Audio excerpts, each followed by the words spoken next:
예수님께서 어느 날 성전에서 백성을 가르치시며 복음을 전하고 계시는데 수석사제들과 율법학자들이 원로들과 함께 다가와 예수님께 말하였다. 당신이 무슨 권한으로 이런 일을 하는지, 또 당신에게 그러한 권한을 주니까 누구인지 말해보시오. 그러자 예수님께서 그들에게 말씀하셨다. 나도 너희에게 한 가지 물을 터이니 대답해 보아라. 요한의 세례가 하늘에서 온 것이냐 아니면 사람에게서 온 것이냐.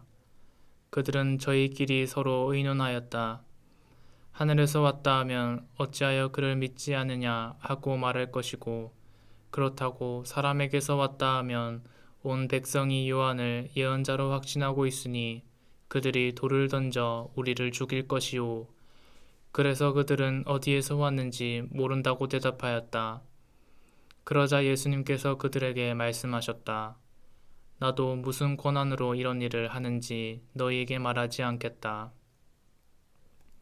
예수님께서 백성에게 이 비유를 말씀하기 시작하셨다.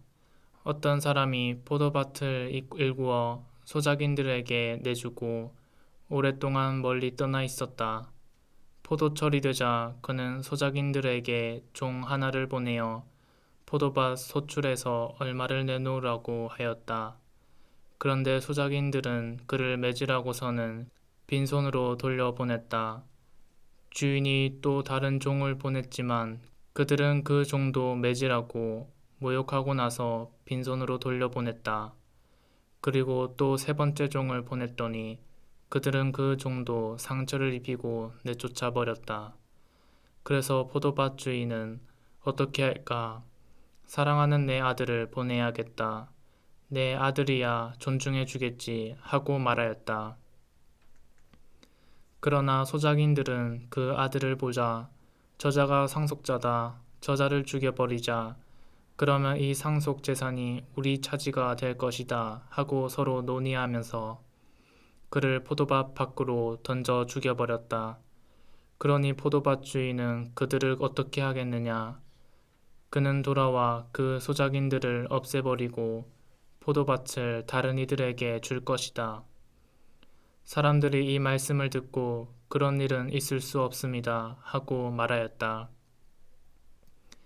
그러자 예수님께서 그들을 똑바로 보시며 말씀하셨다. 그러면 이렇게 기록된 말씀은 무슨 뜻이냐? 집 짓는 이들이 내버린 돌, 그 돌이 모퉁이의 머릿돌이 되었네. 그 돌 위에 떨어지는 자는 누구나 부서지고 그 돌에 맞은 자는 누구나 으스러질 것이다. 율법학자들과 수석사제들은 예수님께서 자기들을 두고 이 비유를 말씀하신 것을 알아차리고 당장 예수님께 손을 대려고 하였으나 백성이 두려웠다. 그리하여 그들은 기회를 엿보다가 선량한 사람처럼 꾸민 앞잡이들을 보내어 예수님의 말씀을 빌밀로 그분을 붙잡게 하였다. 예수님을 직권과 사법권을 가진 총독에게 넘기려는 것이었다. 그들이 예수님께 물었다. 스승님, 저희는 스승님께서 올바르게 말씀하시고 가르치시며 사람을 그 신분에 따라 가리지 않으시고 하느님의 길을 참되게 가르치신다는 것을 압니다. 그런데 저희가 황제에게 조세를 내는 것이 합당합니까? 합당하지 않습니까? 예수님께서는 그들의 교활한 속셈에 꿰뚫어 보시고 그들에게 말씀하셨다. 데나리온 한 잎을 나에게 보여라. 누구의 초상과 글자가 새겨져 있느냐?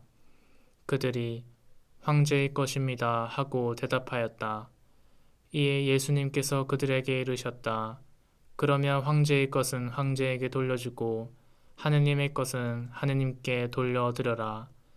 그들은 예수님께서 하신 말씀을 빌미로 백성 앞에서 그분을 붙잡지 못하였을 뿐만 아니라 그분의 답변에 경탄하며 입을 다물었다. 부활이 없다고 주장하는 사두가의 몇 사람이 예수님께 다가와 물었다. 스승님, 모세는 어떤 사람의 형제가 자식 없이 아내를 남기고 죽으면 그 사람이 죽은 이의 아내를 맞아들여 형제의 후사를 일으켜 주어야 한다. 고 저희를 위하여 기록해 놓았습니다. 그런데 7형제가 있었습니다. 마지가 아내를 맞아들였는데 자식 없이 죽었습니다.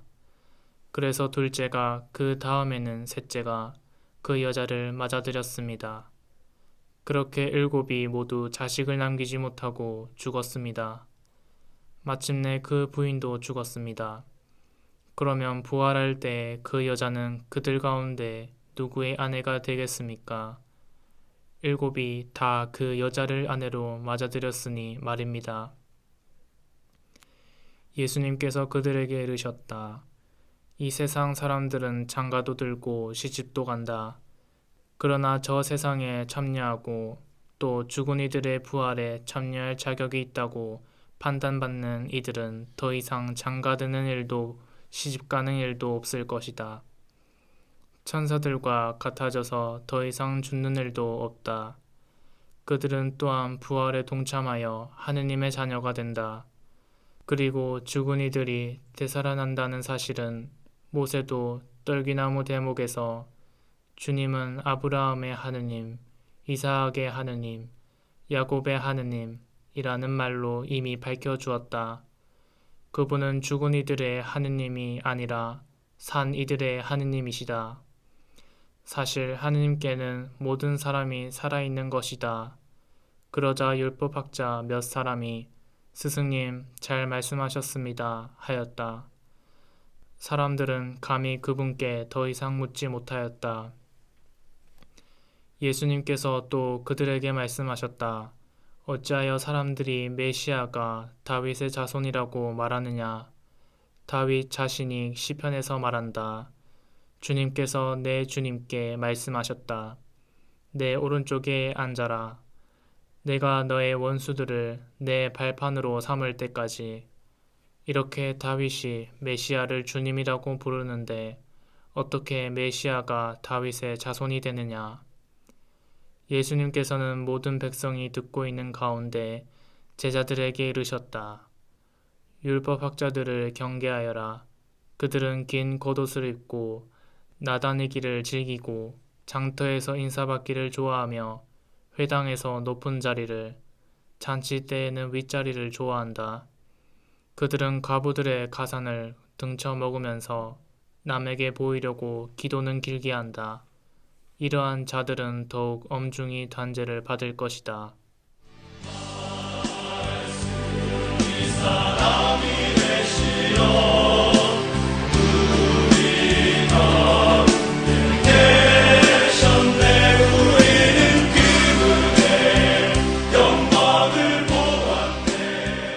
어떤 사람이 포도밭을 일구어 소작인들에게 나누 맺으라고서는 빈손으로 집 짓는 이들은 그 돌에 맞은 백성이 두려워하였다.